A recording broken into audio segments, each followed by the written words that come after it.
Sir, I'll get James to bring him in. He's right there, he's Okay. got him.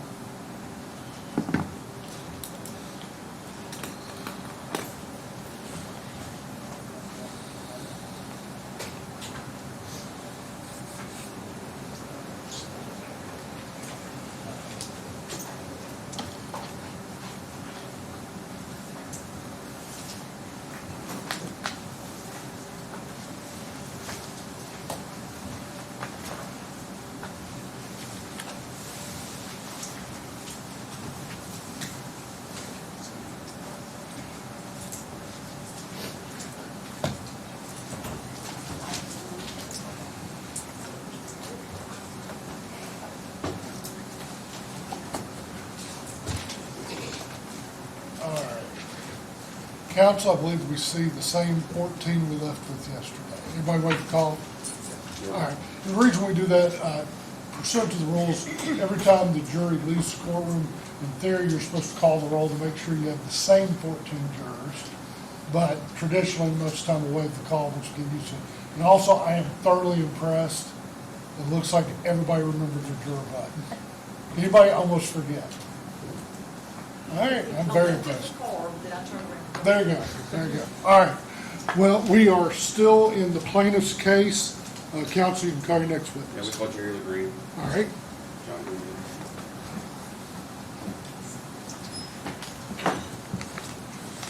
this is Jerry Legrand. Yes.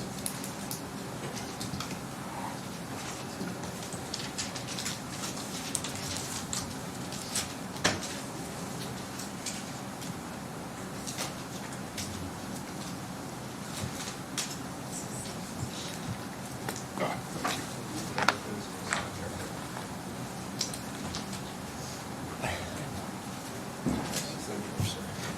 All right, Mr. Legrand, before you have a seat, if you'll raise your right hand and be sworn, do you swear or affirm that the testimony you give will be the truth, the whole truth, and nothing but the truth? I do.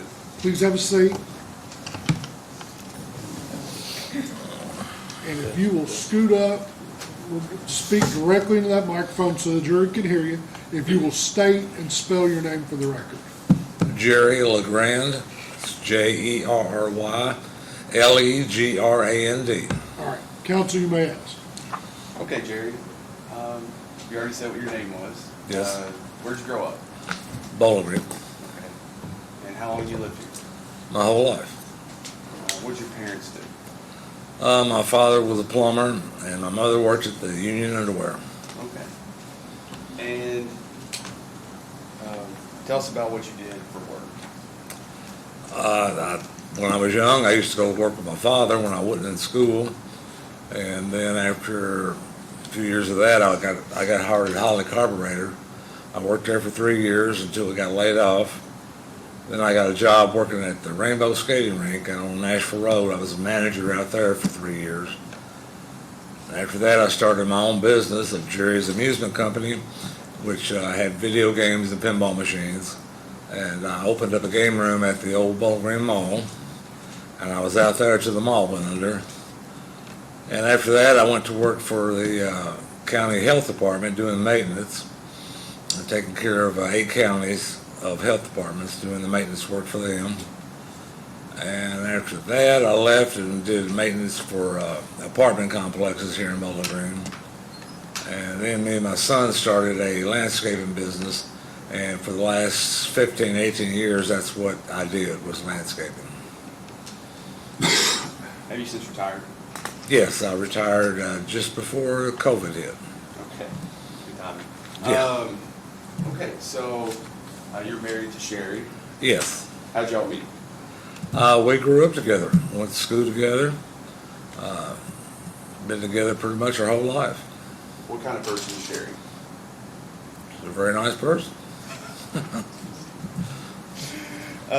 Y'all have kids. How many? Yes, we have 3 kids, 2 boys and a girl. What about grandkids? We've got 5 grandkids. All right, so let's get to why we're, let's talk about a little bit of the things that we're here to talk about. So, on the day in question, August 18, 2019, we've seen a video, you were at that McDonald's. Right? Yes. Before we talk about it, were you familiar with that McDonald's? Yes. How familiar? I've been going there for several years, 2 or 3 times a week. So you're there, how, like hundreds of times? Oh, yeah. And so before we talk about what happened today, what were you doing that morning? We were going in, part of what I did for the apartments was at turn time for Western's break, we would go in and paint the apartments, and me and a crew, and we would come in that morning for a final inspection to walk through and do a punch list of what needs to be touched up. That's what we was there for.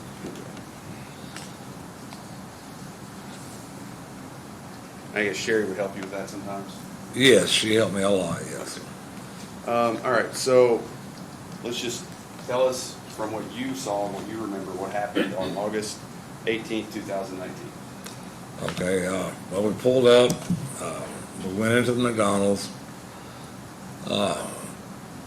There was a lady standing there with a mop beside her. I remember talking to her first, saying hello. I don't know what we discussed. I went onto the counter, both of us did. I think Sherry went to the restroom. I went to the counter and placed our order and was paying for it. She come out and was walking over to the drink stand, and as I was paying for it, then I heard her screaming, and I turned around and looked, and she was laying in the floor screaming quite loudly, holding her leg. Okay, so let's just parse this out just a little bit. We've seen the video, and you all walked by some wet floor signs, Yes. and do you remember seeing those wet floor signs? I remember seeing one that day. And then you walked by a lady holding a mop. Yes. Did you see her mopping? No. And whenever you walked by her, what did she do with the mop? She leaned it up against the counter. And whenever you walked through the area initially, was it wet or dry when you came in? It might have been wet. I looked at the floor, but I didn't see any water or anything, so I kept on just walking through. Okay. Because I figured she'd put the mop up when she saw us coming in. All right. Did you actually see her mopping? I did not. Okay. And then when you went over to Sherry in the video, what was going on over there? Well, she was in the floor crying, in a lot of pain. I went over to try to help her, see if I could help her back up, and she couldn't get up. Another gentleman in the restaurant come over and folded his coat and put it under her head. So I just sat down beside her, and they called an ambulance, and then was waiting for the ambulance to come and just holding her hand and trying to comfort her. Did you notice anything about the floor? Yeah, it was, when I got down, I had, greasy film on my hand where I put my right hand down to get down. There was some on the side of my leg and my shorts, my pants. Okay. How did you know it was grease? Well, it stayed on there all day. I mean, my hand was greasy. I had to wipe it off with they brought some towels out, I think, or maybe a napkin, but I had to wipe my hands off, and it was pretty greasy, and I had a lot of grit stuck to me. And okay.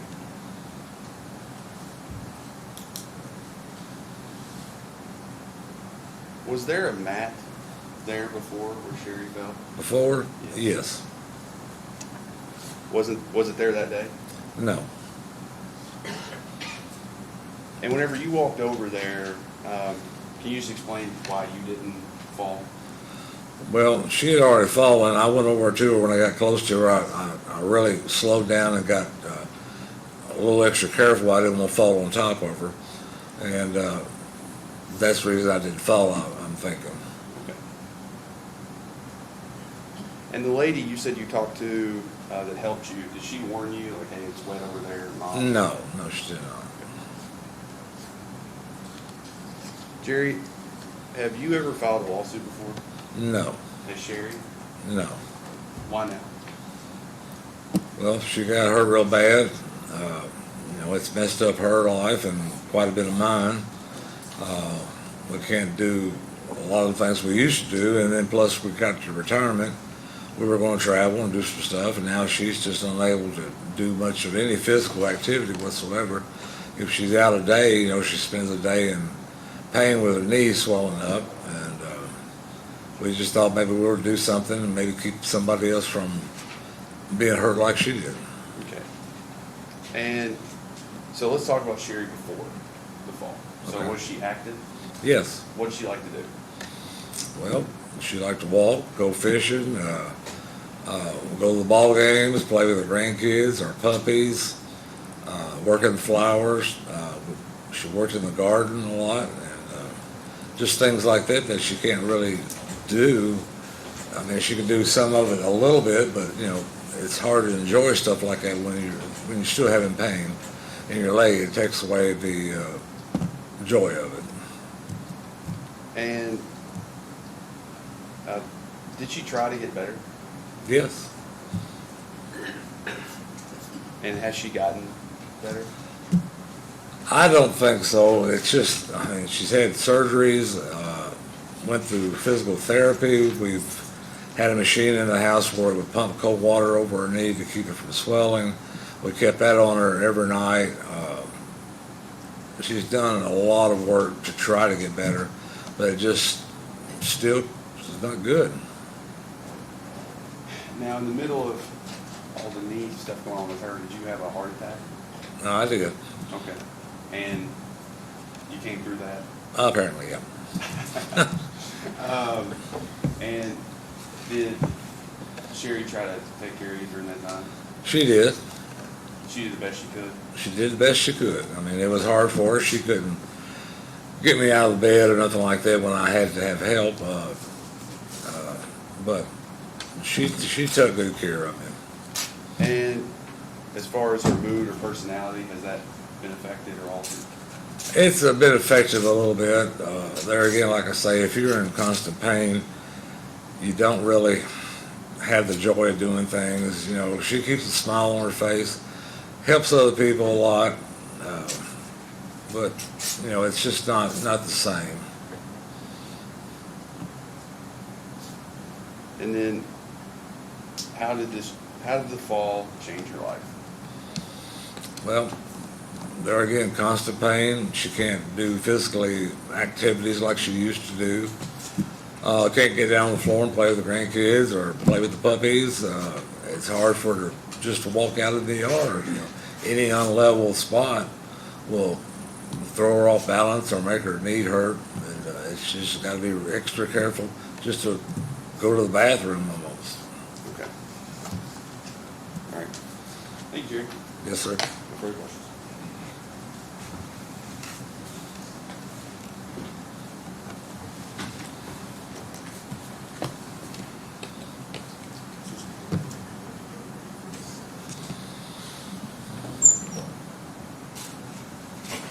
Council, do you have mic on? I don't. Do you want one? I've got one if I need it. Can Okay, everyone hear me cool. okay? You're good if you do. Okay.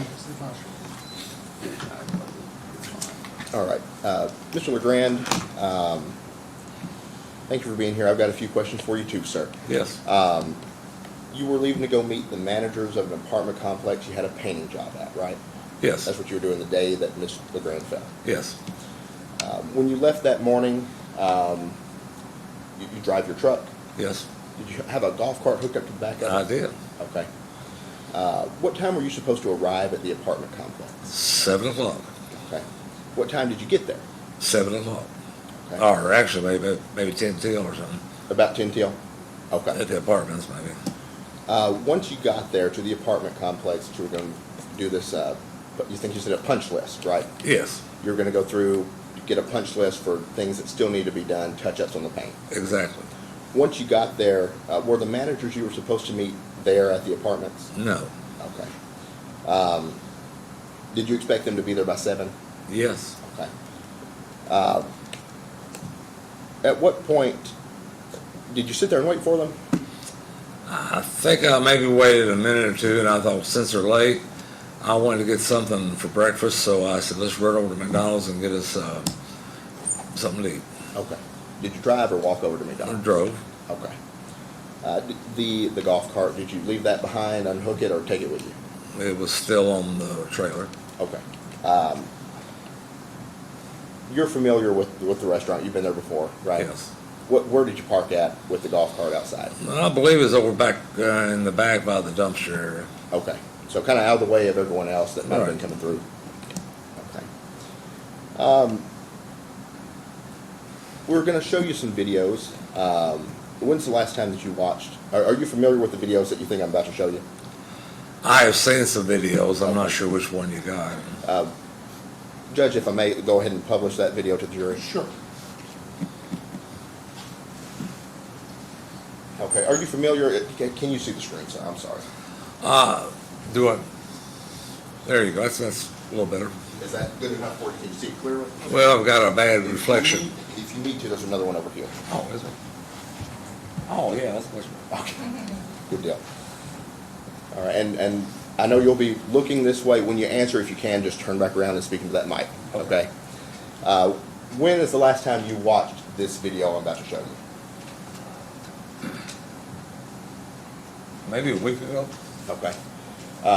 At the time that you watched it, and as you're sitting here now, does it accurately reflect the events that occurred that day? I believe it does, yes. Okay. I think you said before that when you walked into the restaurant, you saw the wet floor signs, right? Yes. Okay. Susan, go ahead and play. Is that you in the yellow shirt, sir? Yes, it is. And that's your wife behind you? Yes. Okay. Go ahead and pause there, Susan, and flip over to the counter view at 7 minutes and 8 seconds. It is a little hard to get over. It is. Give me just a moment. I'll get the mic on.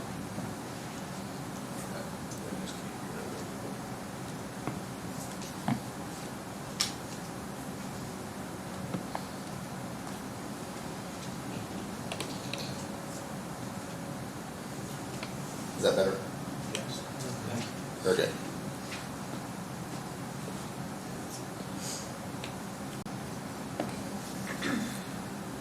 Okay, so you've walked inside at this point. When you walked in the restaurant, you saw the wet floor signs. Yes. All right. Did you see that you recognize that there's one here? Yes. And you recognize there's one there? Yes, sir. Okay. Did you see both of those when you walked in? No. Was there anything that stopped you from seeing either one of them? I believe the one on this side was behind a table, a chair, or a post or something. I'm not positive. After you saw the signs, I think you said that you saw that employee with the mop, right? Yes. Okay. And you said that you said hello to her and she said hello back? Right. Okay. Now, at that point, Susan, go ahead and play the video.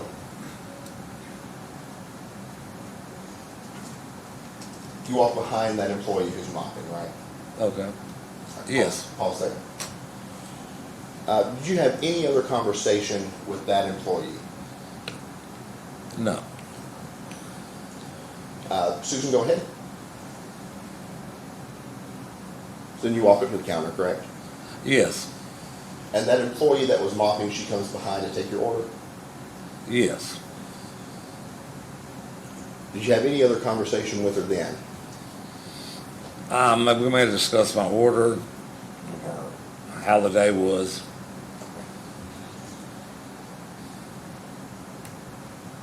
Do you remember paying in cash? Yes. Do you remember paying with a $100 bill? No. Okay. Your wife, she's gone to the bathroom at this point, right? Yes, she has. At that point, you're paying, right? Right. So you all had already decided what you wanted to eat and had ordered it, and then she went out to the restroom? Right. Okay. We'll let the video continue playing, just watch it with us here.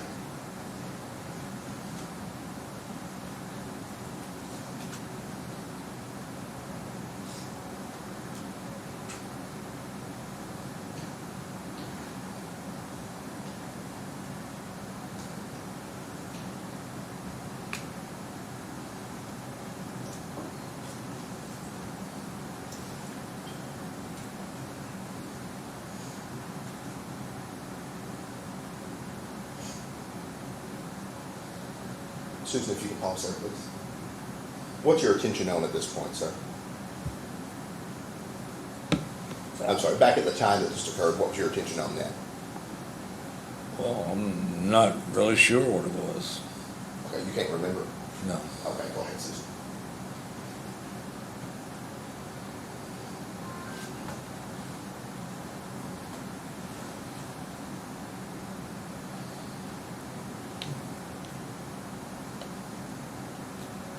Okay, we'll pause there. When your wife comes back from the restroom, did you notice her walk behind you? I'm not really sure I noticed her. I think I saw her coming out out of the corner of my eye, and then she went on towards the drink station. When did you first recognize where she was behind you? It would have to be about this time right here, I would guess, out of the corner of my eye. Okay. Unless I turn around and talk to her, I'm not sure I did that. Okay, well, let's play the video and that'll probably show you. Okay. All right, go ahead and pause there. Did you turn around and talk to her at all? No. Okay. After this point, when did you next notice her? When she fell, Okay. Go ahead, Susan. She's fallen there at that point, right? And you went over to her. right. Okay, let's pause there.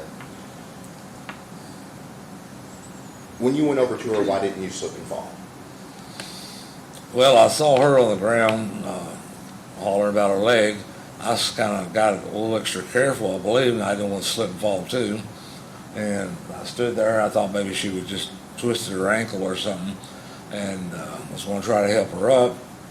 She said she couldn't get up, so I walked around to the other side and knelt down beside her and tried to help her up again, but her knee was hurting her so bad that she couldn't get up. And then I just sat on the floor beside her until we waited for an ambulance to come and pick her up. Okay.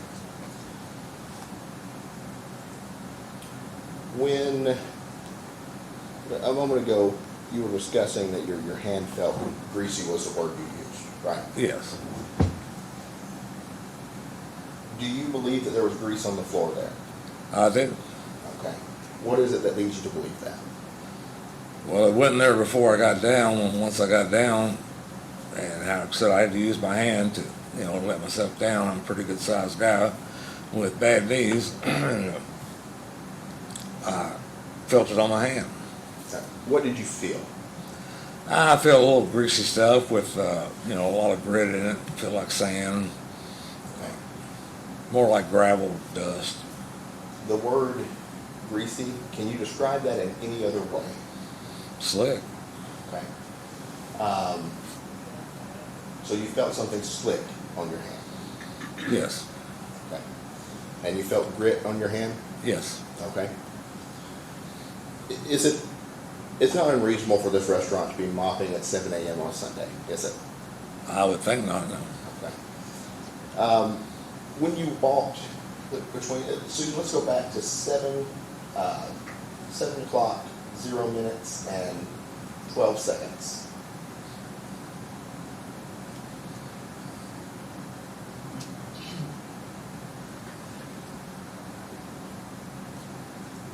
Okay, we'll play it just a second. Okay, stop that. When you're walking at this point in the video, you're walking between this column and this employee mopping, right? Yes. Okay. Can you show us with your hands what you remember to be the size of that space that you're walking through? Not really, probably about 4 foot. 4 feet, okay.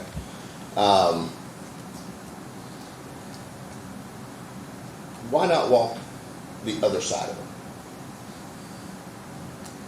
I guess I was heading the shortest path to the counter. And I was looking at the counter, up the board, to see what I wanted to buy. When you walk near to somebody, do you get that sense of someone's personal space or a bubble around them that you normally try to not enter? No. Okay, maybe I'll just try that a different way then. If you're walking in an area and there's someone standing and you would have to squeeze past them. Does it feel like you're invading their personal space at all when you do that? No. Okay.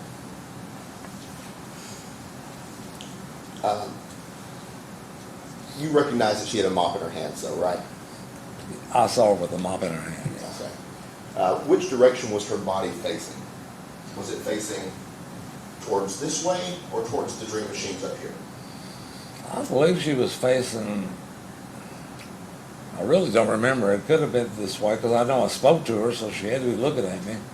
So she had to be, you spoke to her at what point? When you're walking over here towards Yes. her? Yes. Okay, so she would be facing over this direction? Towards us. Toward, not where you are in this video right now, but when you're over here walking and talking to her, right? Right. Okay. The mop, do you recognize that her feet are here and the mop is here? I can see that, yes. Okay. So the mop is facing, the direction her body's facing with the mop is that way, right? Yes. Does it make sense to you that she would have been mopping the area on this side of her? Yes. Okay. Is that an assumption that you made when you came in the store and you saw the mop on the ground, that she'd been mopping in front of her? No, I didn't see her using the mop.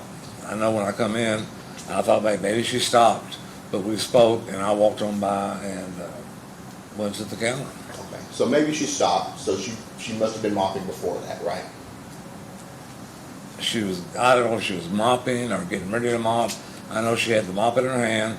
When I spoke to her, I believe she put the mop back up against the counter and then come up to the checkout. If you did see her holding the mop, when you saw her holding the mop, did you pay any extra attention to the floor? I looked down at the floor to see if it was anything wrong. I didn't see nothing. Okay. When anyone else sees someone holding the mop, should they do the same thing? Take a look at the floor and see if there's anything about that floor that looks like it's been mopped. I believe so, yes. All right.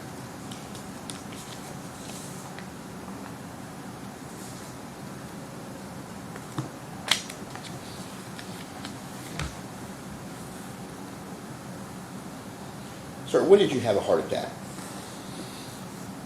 Oh, I don't know, about 2-3 years ago. Do you remember the month and year?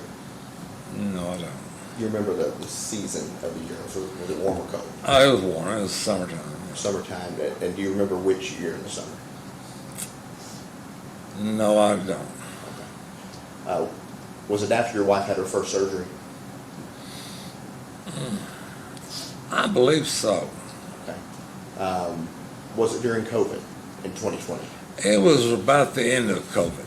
I was in the COVID wing for my heart surgery that they usually use for the COVID patients. Okay. Depending on where you go, that could have been 2020 or 2021. Okay. It was here in Bowling Green. Okay. Do you remember if that was 2020 or 2021? I do not. Okay. All right. When your wife was taking care of you, do you remember when you were released from the hospital after having a heart attack? Yes. How long did you stay in the hospital? I think 5 or 6 days or something like that. Okay. And then you went home? Yes. Did you have any home health aides come out to you? No. Okay. Was it just you and your wife? Yes. Okay. You had follow-up doctor's appointments, I'm assuming? Yes. Okay. Any kind of therapies? I was supposed to have some therapy. I didn't get to go to them. Okay. Why was that? Well, most of the time when my therapy was, I was sick. I got sick a lot after this. And I knew what they was going to do. They told me just to walk as much as possible, and that's what I was doing when I left the hospital, so I just continued doing that on my own. How long was it before you were able to get up and do for yourself? You know what I mean by that? Yeah, it was probably another 5 days. how long was it before you got back to what you would call full independence? Yeah, probably a month. Okay. So after a month, once you got home from the heart attack, you were up and going again? Yes. Okay. That's all I've got for you, sir. I appreciate your time. Yes, sir.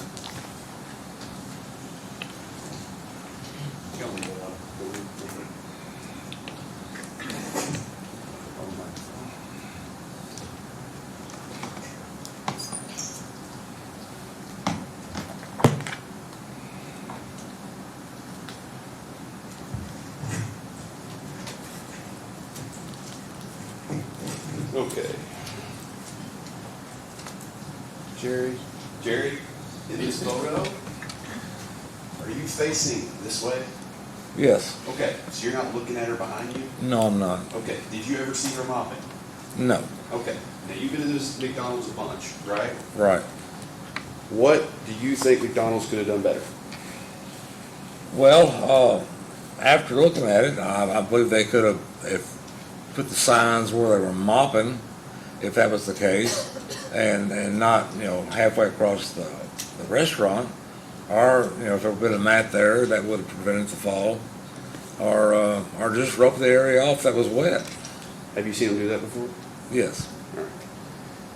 And as far as you went over the grease and all that, you're a maintenance guy. Was it grease or was it water? No, it was grease. Yeah. Okay, thank you. No further questions. Any recross? Just a couple of things. All right.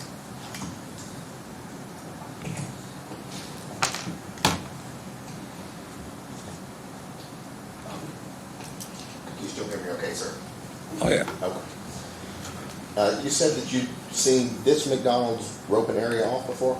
Yes. When was that? I could have been a few years back. Okay. How many times have you ever seen them rope an area off? Maybe twice. Okay. What did they rope it off with? They had like a theater thing, like cable, and they had two metal stands they put up, and they just put that across there. Okay. What was going on that they roped off? I think somebody had spilt a drink, and they went and mopped it up and roped it off so it dried. I mean, I'm not sure what was spilled, but I know there was quite a bit of stuff on the floor. Okay. How big an area we're talking? Maybe the size of that mat right there. Okay. The mat, About the 3 to mat was in 6. front of the jury box? Huh? The mat in Yeah. front of the jury box? Okay. So this wasn't a drink that had spilled in, it's something larger than that? Well, a large drink can make a big mess.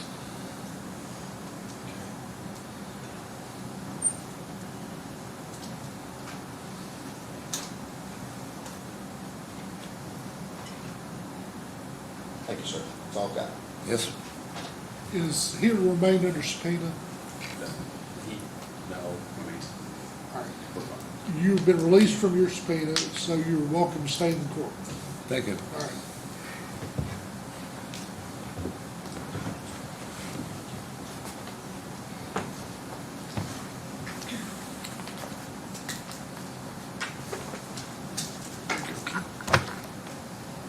Guilty.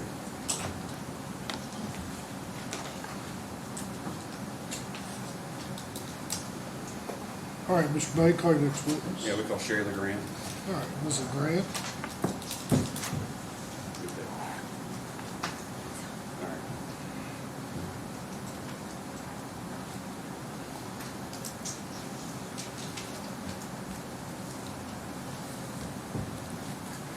All right, Mrs. Grant, before you have a seat, if you'll raise your right hand and be sworn, do you swear affirm the testimony you give will be the truth, the whole truth, and nothing but the truth? I do, Your Honor. Please have a seat. And if you'll scoot up and speak directly into the microphone and state and spell your full name for the record. All right, it's Sherry, Sherry, Legrand, Legrand. All right, counsel, you may ask. Thank you. If anybody can't hear me, just let us know, okay? I appreciate that, sir. Okay, Sherry, where are you from? I'm from Bowling Green. All right. Did you grow up here? Yes, sir, I did.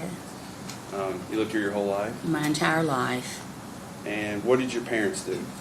My father was a welder at D-Trex, and my mother was a stay-at-home mother. The only time she worked is she would work at Woolworths downtown so that we could have extra Christmas money. And do you have any brothers and sisters? Yes, I'm the oldest of four. I have 3 brothers and 1 sister. All right.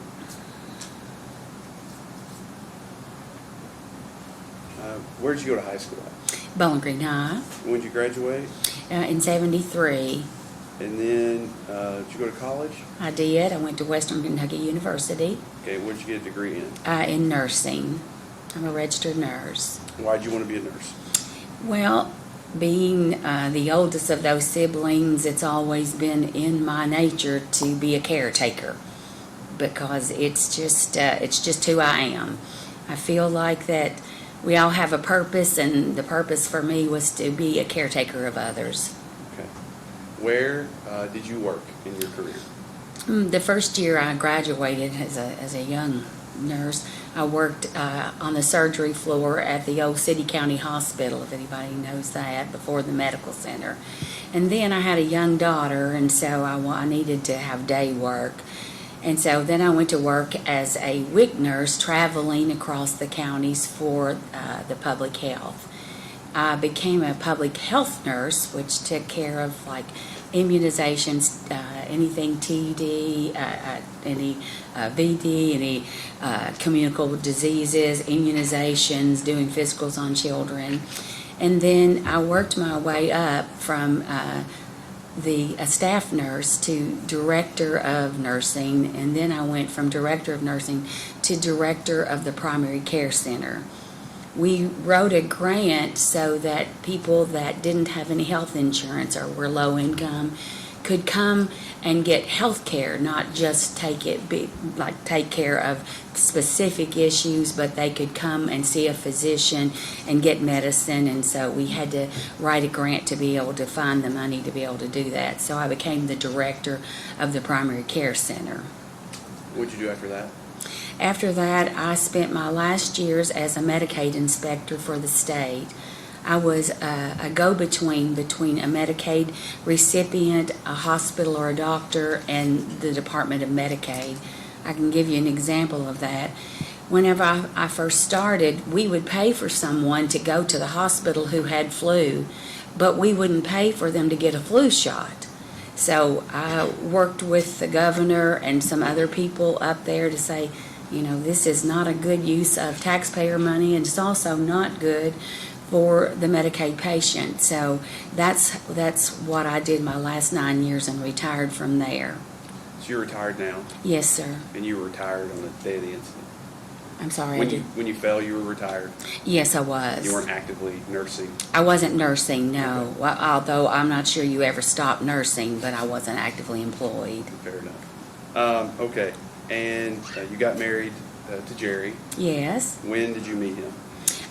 Well, we lived in the same neighborhood. We grew up together, and we played softball and just had bike races and just did things that kids did back then.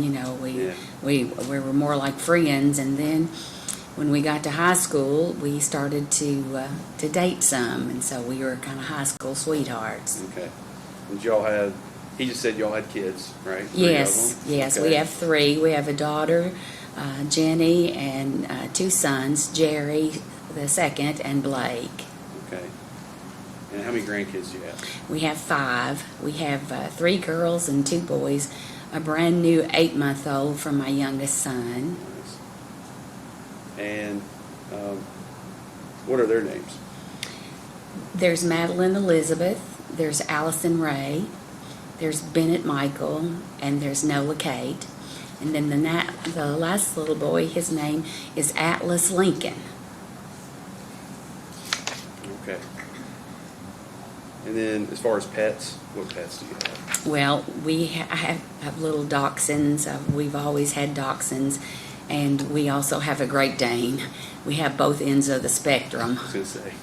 All right.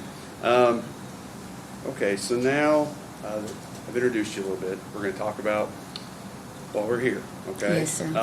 Okay, first of all, before we get to why we're here, are you familiar with that McDonald's where you fell? Yes, I am. All right, and can you, all right, and so, okay, let's talk about what happened. So just walk us through what happened. Okay. Like Jerry said, we were there to finish up a contract of painting, and when it was on a Sunday morning, and when we got to the apartment complex that's located behind the McDonald's, they were not there, and so Jerry said, I feel like I need to eat something. So then we went to the McDonald's that's directly behind it, and pulled up and walked in the door. And of course, Jerry's a big guy. He was the guy that was in front of me, and I needed to go to the restroom. But there was a cone that was blocking the way for you to go to the right, which would have taken you directly to the restroom. So we went behind like towards the ordering, where you go to the counter to order. And I remember, like I said, seeing a lady. She was standing there with a mop. Jerry spoke to her because he went so often to that McDonald's, but I didn't know those people. I don't. Like I said, he just said hello to her, and she said good morning or something like that. And then we just walked up to the counter to order, and the only thing I said, I just want to get a drink. If you'll just get me a drink. And then I walked on to the restroom because when you're over at the apartments, there's really no place for you to use the facilities, and so I thought I better do that right now. So I went to the restroom, and I walked back in my normal pace. The floor was not slick or wet or anything as I was walking in or walking out. And I thought, well, I'll look and see if they have made their tea yet. So I looked up at the counter, or where the drinks are, to look to see if there was fresh tea there, because that's what I was going to get. And then as I was walking there, I immediately fell and just was in extreme pain. Didn't really know what I had done, but being a nurse, I knew that it was bad because I couldn't get up. And so I remember putting my hand out over on the left and feeling how slick and just a greasy film was on my hand. And a gentleman came over and put a coat underneath my head, and he asked I remember him asking the Okay, thanks.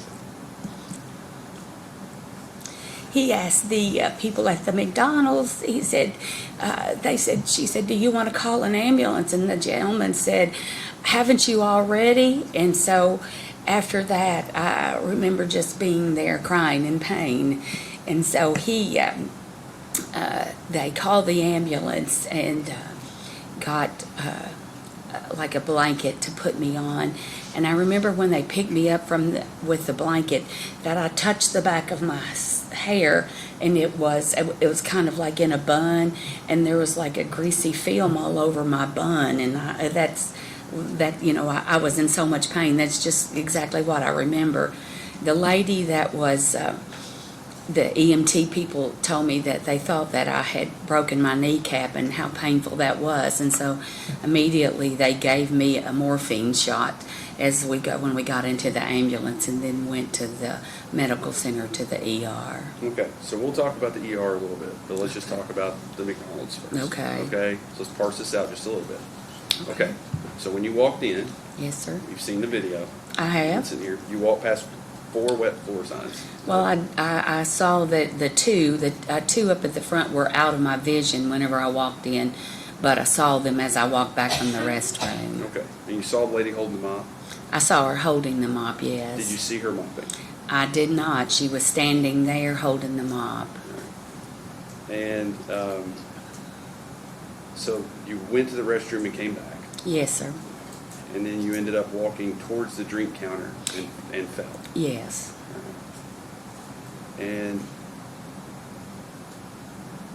when you came in, when you walked past the wet floor signs the first time, was it wet or dry? No, I walked normal. There was nothing on those floors.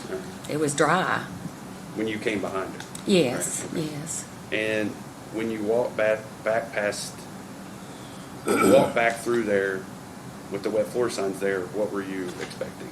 Well, I expected that the floor could be wet there, although it wasn't wet at all coming from the restroom to, as I walked past Jerry.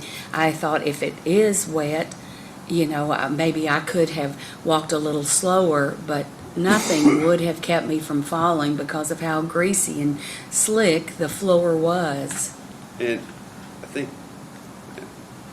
and how did you, and just so we're clear, how do you Okay. know that the floor was greasy and slick? Well, first of all, I fell, and I don't normally fall on just wet floors. There has to be something that's like a slick, greasy area. And then I reached out when I fell to try to catch myself, and my hand just slid across the floor, like because of the greasiness. And then again, I felt it whenever I got up from the floor on the back of my bun, from where it was just a greasy grit on the back of my bun. Okay, so let's go to after, okay? Okay. So they take you to the hospital. Okay. Where did they take you to the hospital? At the medical center, Did they emergency eventually, room. and then what did they eventually do for you there? Well, they did x-ray. They gave me, first of all, more pain medicine because it was excruciating pain. And then they did x-rays and said that I had broken my kneecap, my patella. And that's a flat bone, and flat bones are not supposed to break. So it takes a tremendous amount of fall to break a patella. Okay, so did they eventually do surgery? Not there. I got surgery done at Greenview Hospital 2 days later on my birthday. Okay, so you ended up getting surgery at Greenview Hospital? Yes. And, okay, so. Yeah, approach your own. Yes. Sherry, what am I handing you there? If you'll mark that. Yes. So that'll be plaintiffs 2. Yes, Your Honor. What is that? Okay. Sherry, do you recognize what I was handing you? Yes, sir, I do.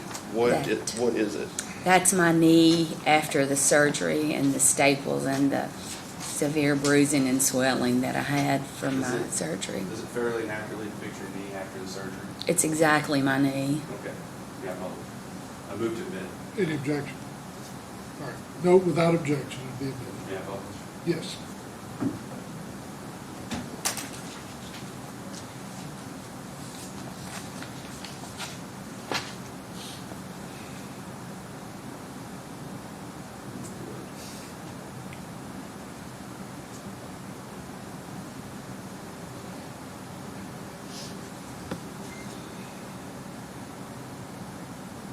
So that's what your knee looked like after the first surgery? Yes, that's correct.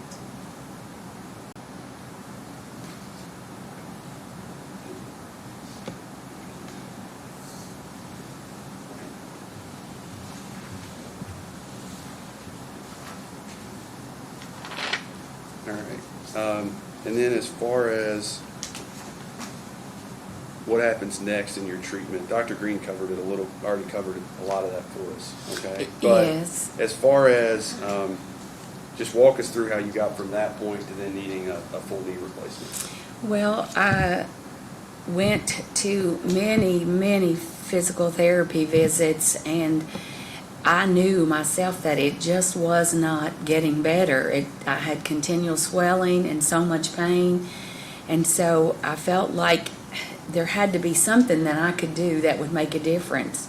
And so after having the physical therapy, then I went to see a specialist down in Tennessee, and he gave me a steroid injection into my knee and said, let's see if that helps or makes any difference.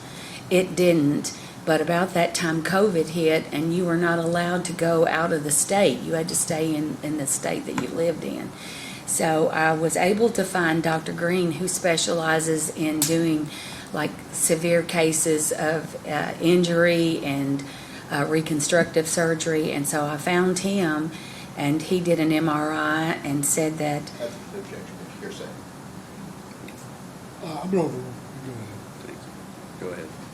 he did an MRI, and the MRI showed that my knee cap was not healed. Judge. You Right, yeah. approach.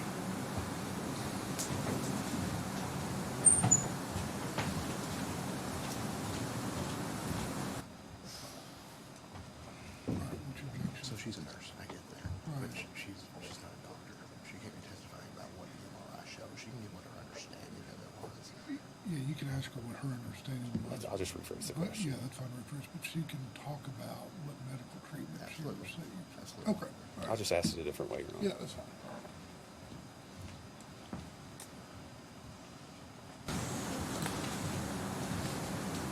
Okay, Sherry, let's rephrase. What is your understanding of what was going on with your knee? My understanding is that that I was still having pain and still not able to use my knee as it needed to be. My knee was locked and I couldn't straighten it, I couldn't bend it. And so I felt like there had to be something else that could be done to try to improve my outcome. Okay. And did you eventually have the full knee replacement? I did. I And did. how are you doing with that? Well, I saw Dr. Green just a few months ago, and he said that he felt like I needed to have the whole top part of it redone again because the kneecap itself was not stable enough, that it was causing it to swell and to be painful and not to be able to. If you can rephrase what her understanding of Yes. her treatment. What is your understanding of what your future treatment will be? Well, I need a revision of the knee replacement. Okay, thank you.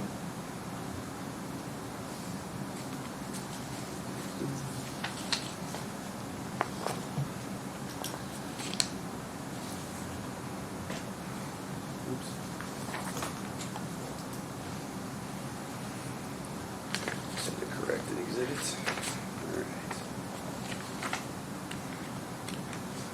All right. Just one more time.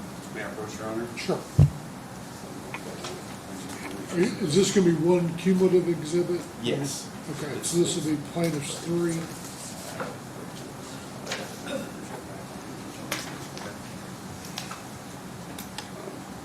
Yes, Judge. Have you marked those? Yeah, we'll mark on. What are these? Medical bill list. Okay. Sherry, Yes, sir. you recognize what I'm handing you there? Yes, these are, it's a list of my medical bills. Okay. And does that list accurately depict your total medical bills so far in this case? I think it does. All right, and can you flip to the last page and read what the total amount is? $130,868.88. All right, can you read that one more time? Yes, sir. $130,868.88. Okay, we move to admit that, Your Honor. Okay. Without objection. All right.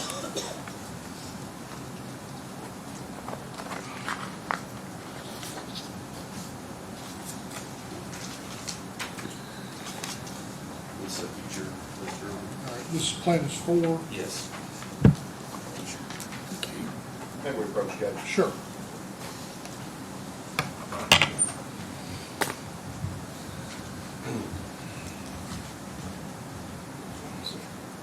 Let's see. This future meds. Yes. Okay. What's the objections? Can I see it again, Judge? Sure.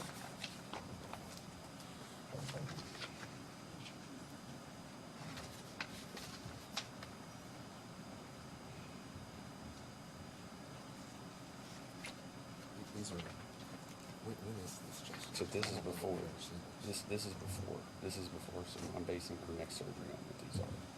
The redacted versions. Yes. Of her past medical, of her past This medical is bills. past medical Yes, expenses. and now he said that she needs another surgery, and so we're basing it off that. It's complete speculation, Judge. Dr. Green has not testified at all that this is the amount of the future surgery that she's gonna need. They're about to put the numbers for the jury that's got no basis at all. This is a past surgery that they're assuming is gonna be the exact same cost I'm not assuming that. He did not testify yesterday 1 second what the cost was gonna be, and he did not specify that it was gonna be the exact same surgery.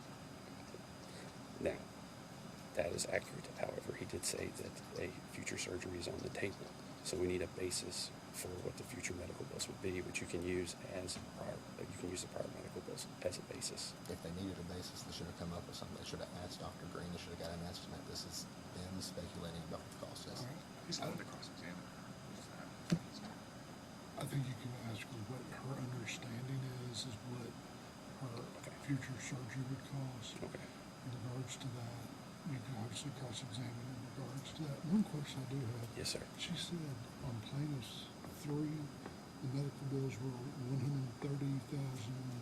We corrected them this morning, Your Honor. There was a $1,400 charge that I think the jury instructions might need adjusted. Okay. And we had priorly agreed that. none of And we the- just forgot to update the And numbers. I Your Honor. filed an amendment one last night. I'll You're fix it. good, you're good. I'll you're fix good. it, so. So, That's- will we keep this out though? She can testify about the amount You that can, she believes, you but, can mark it, but it will not go back. Okay, that's fine.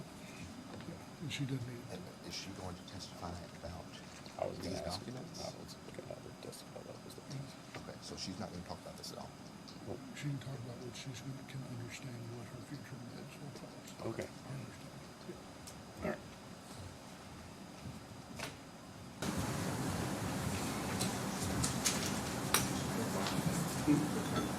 No. Okay, Sherry. So let's go back to. Okay. Okay. So, has Dr. Green, what's your understanding of what Dr. Green has told you regarding a future surgery or future treatment? He said that he felt like he had tried all of the, Objection, Judge.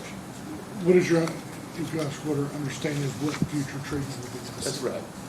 Okay, what's your understanding of what your future treatment is? I will have to have a knee replacement of the upper part of my knee, which is more complicated, he said, and I would need to be in the hospital for that. Okay. And what's your understanding of what that may cost? I have in front of me a future medical bill list. Approved.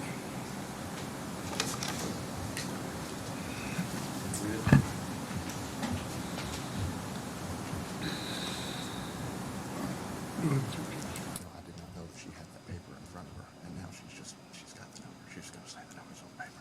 Well, is that what, and it's been marked as plaintiff's 4.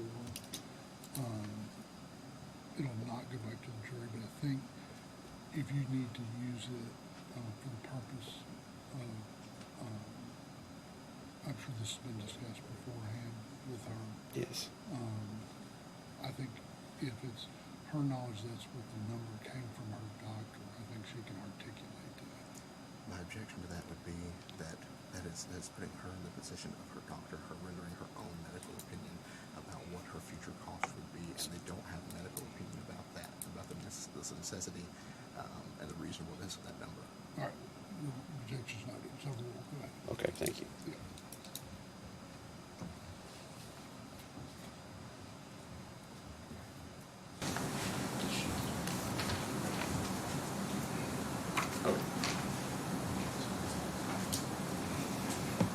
Okay. Sherry, what is your understanding of what your future medical bills may be? Well, I really can't put a number on it because I have no idea what it's going to entail. I know it will be a surgery, I know it will be a hospital stay, and I know it will be physical therapy that will be required after the surgery. Okay. So,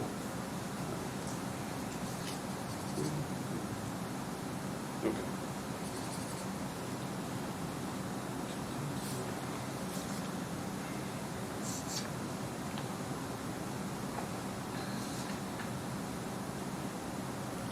Sherry, if you would, can you look at plaintiff's exhibit 3 for me real quick?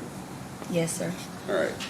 And if you would, did Dr. Green, he did your surgery at Landmark Surgical Suites, correct? He did.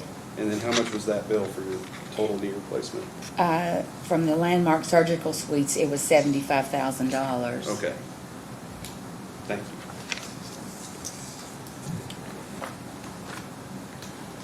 Okay, before we get to everything and how this has affected your life, I just wanted to kind of cover a few things with you first. So, Dave talked about your potential knee issues and taking Celebrex. Can you explain that? Yes, I think probably anybody over 60 is going to have a little arthritis in their knees or their hips or whatever, but I did not take Celebrex on a routine basis.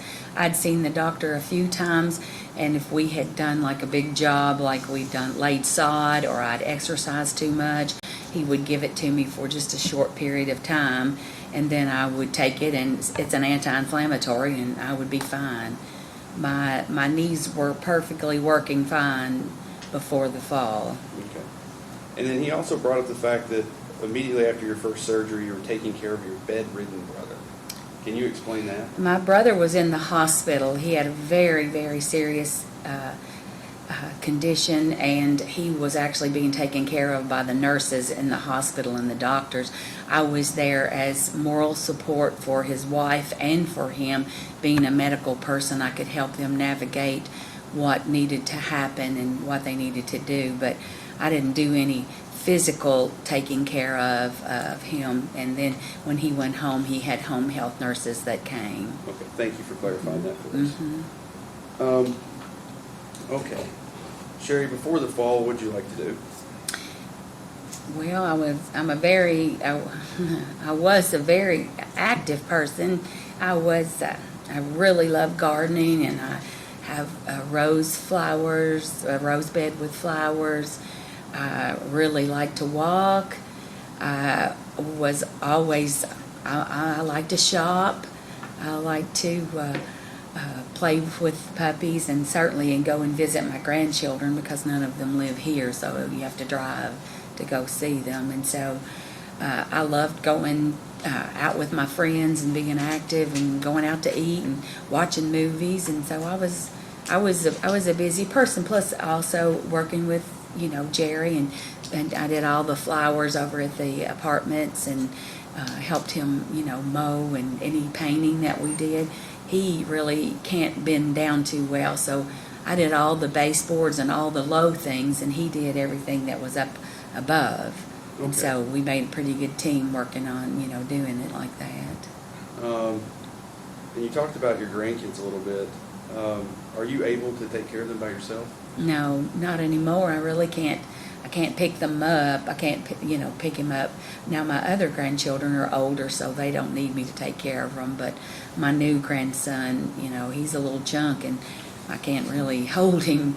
I can certainly put him on my knee, and bounce him a little bit, but I can't get down the floor or pick him up. Okay.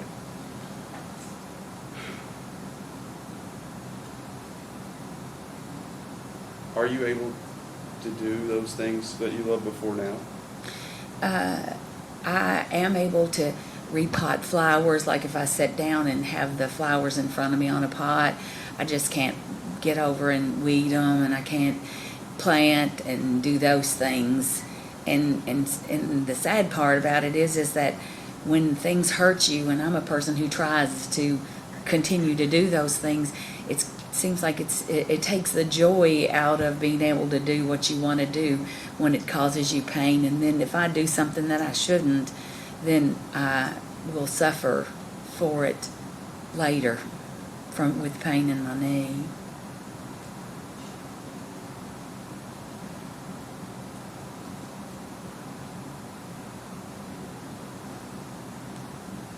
Are you able to take care of yourself like you did before the fall? Well, yes, I can take care of myself. It's really hard for me to get in and out of my bathtub. I don't have a walk-in shower or anything. I have to pick my leg up, and I use, a seat in there, and I use like a pad so that I don't fall. And so it's difficult for that, but I am able to, do the things that I need to do as far as take care of myself. What about household chores? No, that's a different story. I make an attempt at it for sure, but I can't clean like I used to. That's a little disheartening for me.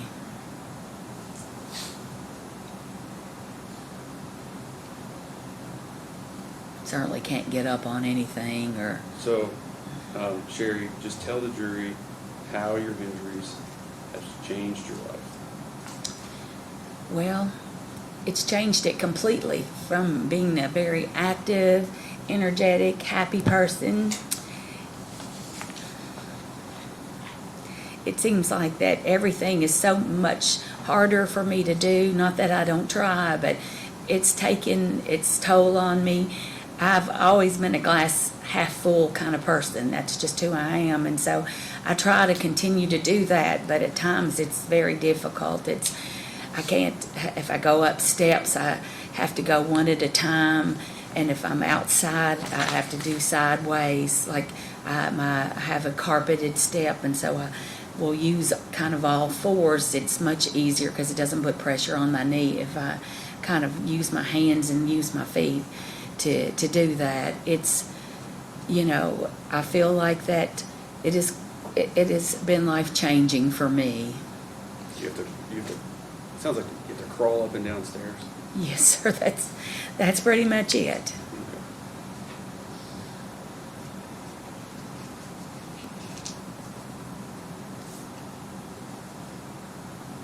Okay. Now, you went and saw their doctor, Dr. Ballard. Yes, I did. How much time did she spend with you? Well, I would say maybe 15 minutes or something like that. Did she ever put her hands on you and touch you? No, she never did any kind of exam. She asked me to sit on the table and to straighten my knee out and bend it. And then she asked me to stand beside the exam table and bend down. And then most of the time she looked at records, but she never touched me. Okay. And are you in pain right now? Yes, sir.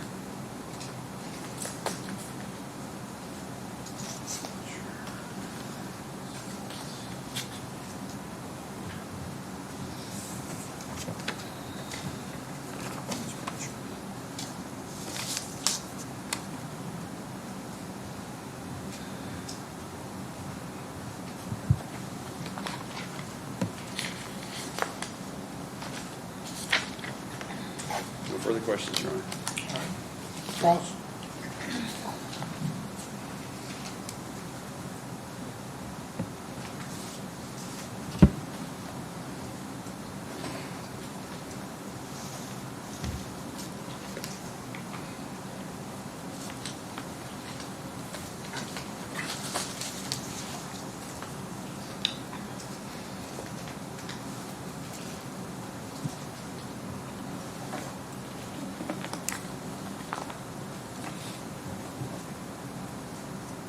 Ms. Legrand, can you hear me okay? I can. Very good. Yes. All right.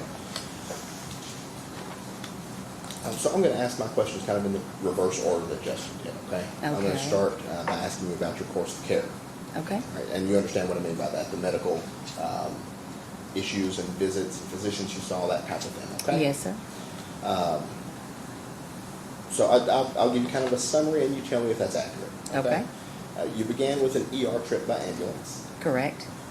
You left the hospital on the same day, Yes, I did. and then in short order, you had that surgery to fix that broken kneecap That's a correct. couple days later. Yes. Okay. And Dr. Riley's the surgeon who performed the surgery to fix the broken knee. Yes, he is. After that surgery, you were on pain medication, right? That's correct. And did that medicine make that pain bearable at that time? I wasn't able to take the pain medicine that he had prescribed for me. It made me throw up. I couldn't keep it down, and so I had to get something different, and then that did help some. Okay. That other pain medicine made it bearable. Yes, Okay. yes, made it where you could try to tolerate it. So after about 4 weeks in mid-September, Yes. were you able to get up and do for yourself better? Well, I wouldn't say I could get up and do for myself better. I was in a brace for my knee, and so I was able to at least get up and go to the bathroom and, get a drink and that kind of thing. You're starting to get some independence back. A little bit, yes. Within those 4 weeks, we saw this plaintiff's exhibit 2, the picture of the staples in your knee. Yes, Within those 4 weeks, they took the staples out, right? they did.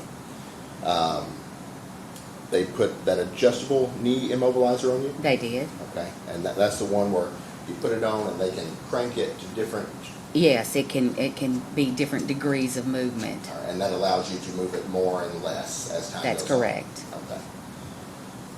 After that, you started physical therapy once you healed up enough to where you could do that, right? Yes, Okay. yes, I did have physical therapy. And you went through physical therapy from September through December? That's correct. Okay. In mid-December, that's when you stopped, right? Yes. Is that when your brother was hospitalized? Yes, it was. How long was he in the hospital? About 3 months. Okay. You saw Dr. Riley in October 2019, do you recall that? I do. Okay. And you also attended your son's wedding that month? Yes, 10/19 of 19 is when he was married. That's good. On November 14th, 2019, do you remember, and we're going through kind of just a quick summary here, right? We can pull out the record if you need to refresh your memory with it, but November 14th, 2019, did you report that your knee was pain-free for the first time then? I've never said that my knee was pain-free before. It has not been. Okay.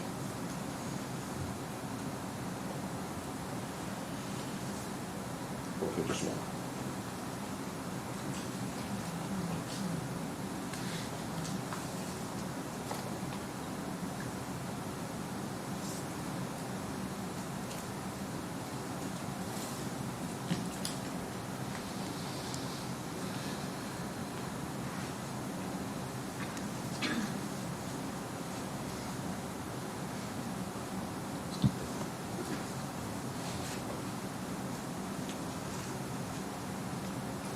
Is this gonna be an exhibit?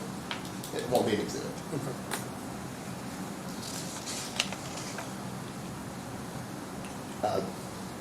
I'd like to use this record to refresh your memory for you. Okay. If you look down, it's toward this point on the page where it says daily comments. See that? Yes. Can you read underneath there and read it to yourself and then tell me whether you reported your knee was pain-free November 14th, 2019? Well, if you'll look and see that it says on the inside of my knee, not the entire knee, because at that time there was still a lot of pain. So it says on the inside of her knee. Okay, so the inside of your knee was pain-free.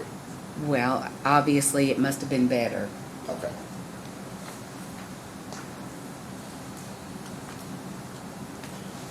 You next saw a doctor beside your physical therapist in February 2020, right? Yes. That was Brian Dierkman at Elite Sports in Nashville. Yes. Okay. Yes.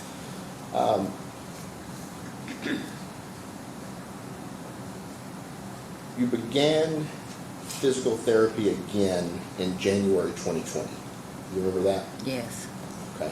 But then you stopped again in early February. Is that right? Right. That's right. You went for about 3 weeks. Yeah. The physical therapist told me that that I wasn't making any progress, and so he felt like that I was not, that had so much physical therapy before. And I actually met him when my brother was in the hospital, and he said he thought he could hook up like a machine to my leg to try to run current through, but it didn't make any difference. So after seeing Dr. Dierkman in Nashville, you Yes. next saw Dr. Green. Is that right? That's correct. That was in July 2020. Yes, that's right. A little less than a year after it had happened. Okay. So you saw him twice in July 2020 and then once in September 2020? That's correct. Okay. After that point, you heard your husband testify. When did he have his heart attack? That coming July. Would that be July 2020? Yes, I believe that's right. 'Cause Okay. it was 3 years this past July. Okay. So about the time you went to start seeing Dr. Green in July 2020, your husband had his heart attack. Yes. Okay. Yes.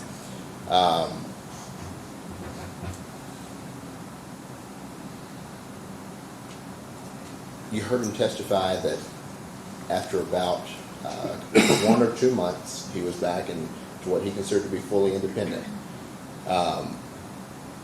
After seeing Dr. Green in September 2020, you next didn't see him until your surgery in April 2022, right?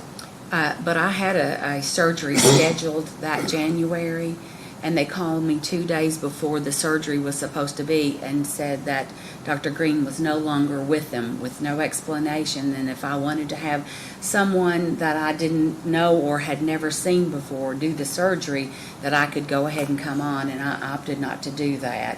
And so they didn't give me any information or tell me anything about where he was. I didn't know if he had died, moved out of the state, or what had happened. But like I said, I didn't want to see somebody that I had no history with. So what was your plan at that point? Were you looking for Dr. Green? Yes, I was trying to see if I could find him. What did you use? Did you Google him? I Googled and it always came up Norton's. He was still with Norton's, and when I called, Norton's again would not give me any information. And so the way I found him was my daughter-in-law's nephew he is a drug rep, and he had told me that he had started on his own practice. Okay. When did you finally get in touch with Dr. Green? I'm not exactly sure. Okay. So when you weren't able to find him initially at the end of 2020, your husband had gotten back to full independence. You were ready to do the surgery at that point, right? Well, full independence is definitely not what he was. He was able to be up and function and walk around, but he certainly wasn't back to himself. I know he said that, but he wasn't back to himself. He had major heart surgery, quadruple bypass, diabetes, and started on insulin, and also high blood pressure. So he was still quite ill. So that surgery that was first scheduled was January 2021, right? Yes, I believe that's right. And you were intending to have that with Dr. Green? Yes. So if yes. Dr. Green had still been available to do that surgery, you would have done it, right? Yes. So your husband was to a point to where you were comfortable having that surgery done and getting it done? Well, yes, in January Right. from July, yes. So then what did you do for the rest of 2021? What did I do? Did you so you said you can't remember when you found Dr. Green. What other steps were you taking to try to get to a point where you could get that second surgery scheduled in 2021? Well, I wanted it to be with Dr. Green, so I wasn't really doing anything except to trying to find Dr. Green. And like I said, he was out of commission, for 3 months. He had that no compete clause. And then I did not know where he was. I had no clue. So it wasn't such an urgent need that you had to get it done ASAP. You were willing to wait until you could find Dr. Green a year later.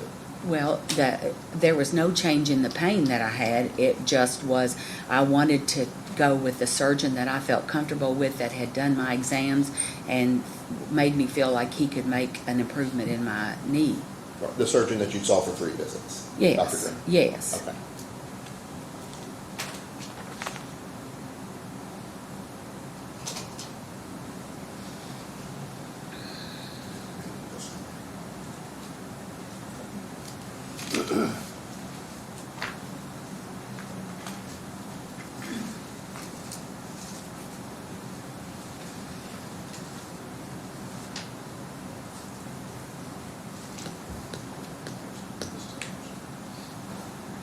So what we're gonna do, we've been going about an hour and 20 minutes. We're gonna take about a 10-minute break. Everybody stretch your legs, use the restroom. Judge, if I may ask one final question, that'll be a good stopping point for me. Okay, go ahead.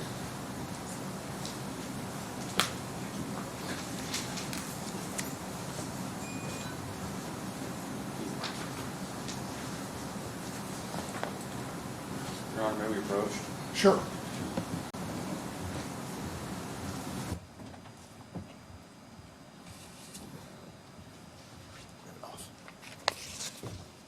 Defendant's medical billing summary. Okay, so we already have a billing summary in.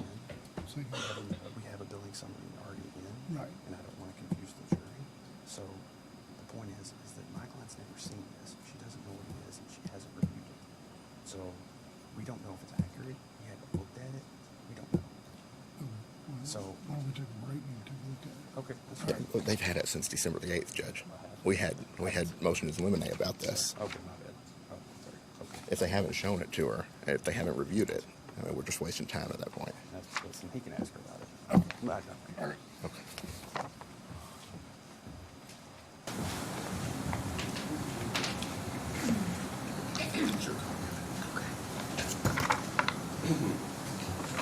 Am I back on? You can hear me? Okay.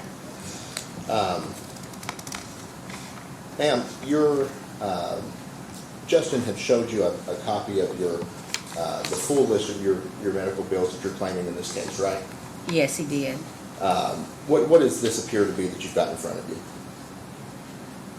Let's see, this looks like where I went to the emergency room. Is it a Looks list like- of medical expenses? It does, like, it looks like the Greenview Hospital surgery, x-ray, physical therapy. Okay. And then the Elite Sports Medicine visit. Okay. And if you'd like to compare it to the list of medical expenses that your attorney gave you, that's up there with you as well, okay? Yes. And you take your time with it and just let me know, did the, up through that February the 4th visit of 2020 with Elite Sports Medicine, do the numbers appear to match up between those two documents?